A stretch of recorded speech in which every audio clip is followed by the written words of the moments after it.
యోగ సాధకులకు యోగాభిమానులకు అందరికీ భక్తులందరికీ నా హృదయపూర్వక నమస్సుమాంజలు.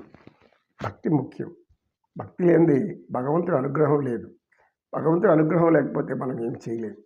అనుకున్నవి ఏమి జరగవు. మూర్ఖత్వం పెరుగుతుంది. ఎందుకు? అన్ని తామనుకుంటే జరగాలనుకున్నప్పుడు అలా జరగదు. ఎందుకు జరగదు? సృష్టి నియమం, అది ధర్మ నియమం. పరమాత్ముడు సృష్టిని సృష్టించినప్పుడు ఒక ధర్మాన్ని ఏర్పాటు చేశాడు. ఆ ధర్మంలో మన కర్మలను అనుసరించి మనకు కార్యక్రమాలు ఏర్పడి ఉంటాయి. అంటే ఏమి? జన్మ కర్మానుసారి, బుద్ధి కర్మానుసారి. కనుక మనకు ఏ పనులు చేయాలో బుద్ధి అలానే తోస్తుంది. జన్మలు ఆ కర్మలు బట్టి, ఆ కారణాలు బట్టి జన్మలు వస్తాయి అనేది కర్మ సిద్ధాంతం చెప్పినటువంటి దేశం మంది లేదు. ఈ ప్రణయ కలహం ఇంత తాగకూడదు, ఇంకా రెచ్చగొట్టాలి తల్లిని అనేసని జగడపు తనముల జాజర సగినల మంత్ర పూజాజర జగడపు తనముల జాజర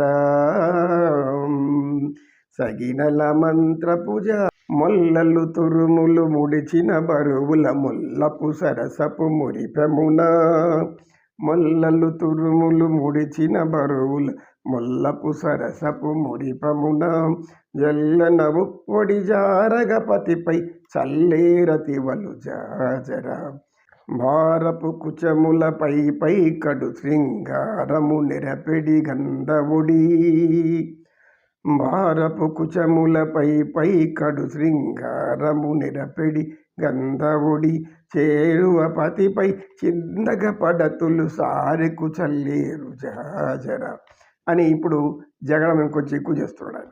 ఏం చేశాడు?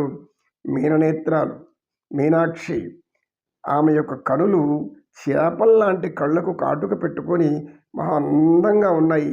ఆ కాటుకు కూడా ఈ యొక్క వేగానికి నడుస్తున్నప్పుడు కొద్దిగా కాటుకు కూడా అలా చెదురుతుందని మనం అనుకోవాలి. ఆ కాటుకు అందాలకు కళ్ళు ఇంకా మా అందాలుగా ఉన్నాయి. పద్మదళ నేత్రి, మీననేత్రి, జ్ఞాననేత్రి, సర్వ ప్రేమనేత్రి, మాతృమూర్తి యొక్క ఆ యొక్క కనులు ఈయనకి ఓహో నిన్ను ఇప్పుడు ఇవన్నీ కంటితో చూసి చేస్తున్నావు, నీ ఆ కంటి మీద నేనేం చేస్తానో చూడు అని చెప్పి ఏం చేశాడు? చేపలాంటి ఈమె కళ్ళను పెద్ద పెద్ద చేపలుగా అవతారం పెట్టాడు ఆయన. ఏ తిమింగళాలు అవి ఇవి, తిమింగళాలని ఆమె స్వరూపమే కదా, సముద్రాలని ఆమె సృష్టి లేదు, ఆమె పెట్టలే కదా. అయినా ఈయన ఆ అవతారం ఎత్తాడు. మొదట్లో ఎత్తాడు కదా, మొదటి ఆయన యొక్క దశావతారంలో మొదటి అవతారం మీన అవతారం. ఇప్పుడు పెద్ద పెద్ద మీనాలుగా మారిపోయి చేపలుగా మారిపోయి ఆకాశం నుంచి ఆమె కళ్ళ మీద పడేలాగా చూస్తున్నాడు. ఆమె కళ్ళ మీద పడేలాగా చేస్తున్నాడు. ఇవి ఏం చేయాలి ఇప్పుడు, ఇంకేం చేయాలి అని ఆలోచిస్తూ ఉంది. అప్పుడు ఏమైందంటే ఈ యొక్క బిడ్డ, ఇంకొక బిడ్డ ఎవరున్నారు? శబ్దము అనేది అనిత లలిత శృంగార అనేక వాయిద్యాలకు గానాలకు అన్నిటికీ ప్రాణప్రదమైందే శబ్దం.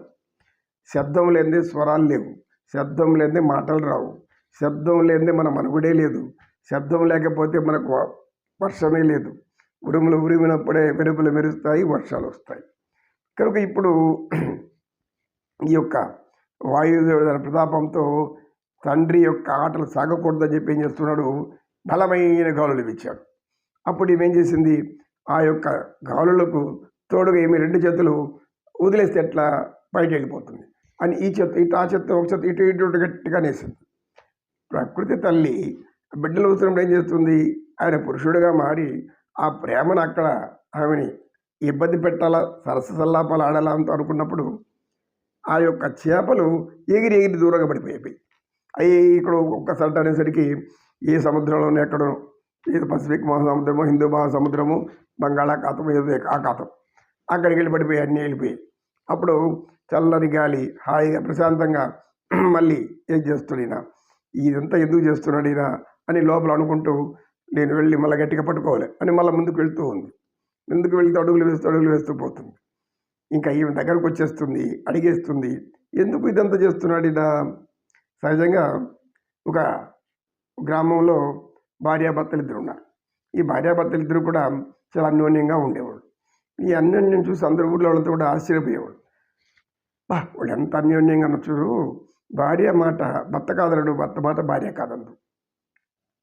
ఇలాంటి దంపతులు ఎక్కడ మనకు లేరు అని. అంటే వీళ్ళు సరిగా ఉండలేకుండా భర్తలను వీళ్ళు సక్రంగా పెట్టుకోలేకుండా భార్యలతో సరసల్లాపాలు ఎట్లా ఆడాలో, భార్యలు ఎలా మురిపించాలో, మరపించాలో, మరిపించాలో, తన్మయత్నం పరచాలో అది తెలియని భర్తకు ఏ విధంగా మనం అనుకూలంగా ఉంటే భర్త మనకు అన్ని సౌకర్యాలు కలగజేస్తాడు, సకల భోగాలు ఇస్తాడని భార్య అనుకునేవారు ఆనందంగా ఉంటారు.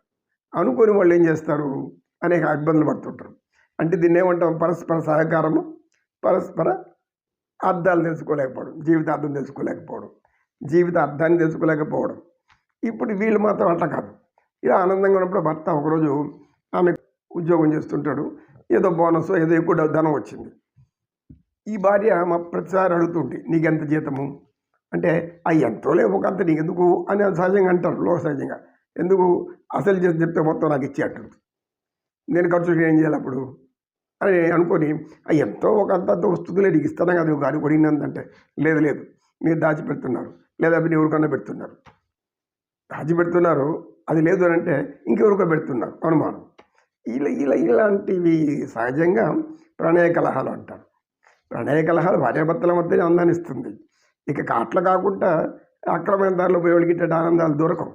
ఈశ్వర పరబ్రహ్మ పరమాత్మ సృష్టికర్త సృష్టీశ్వర పరమేశ్వర మహిమాం రక్షమాం